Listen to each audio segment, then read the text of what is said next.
সকলকে জানাই মহাশিবরাত্রির অনেক অনেক শুভেচ্ছা। তো শিবরাত্রি অনেকে অনেক রকমভাবে পালন করে থাকে।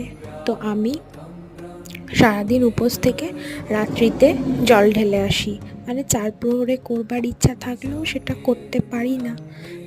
যাই হোক, তো সেই মতন সকালবেলায় স্নান টান করে যাবতীয় যে সমস্ত জিনিস লাগে আর আমার দ্বারা যে যে জিনিসগুলো দেওয়া সম্ভব হয়েছিল সেগুলো নিয়েই আমি চলে গিয়েছিলাম সন্ধ্যেতে। 6:24 যেহেতু লেগেছিল প্রথম প্রহর, তো তার কিছুক্ষণ পরেই 7টা সাড়ে 7টা নাগাদ আমি আর দিদি মা গিয়েছিলাম। তো প্রথমে দিদি জল ঢেলে নিল, তারপর আমি যেরকমভাবে ঢালি জানি সেরকমভাবেই বাবার মাথায় জল ঢেলেছিলাম। তো তোমরা কে কে শিবরাত্রির উপোস করেছো আমাকে জানিও। তো কেমন লাগলো ভিডিওটা? ভালো লাগলে লাইক শেয়ার সাবস্ক্রাইব করতে ভুলো না। চলো টাটা, ভালো থেকো সবাই।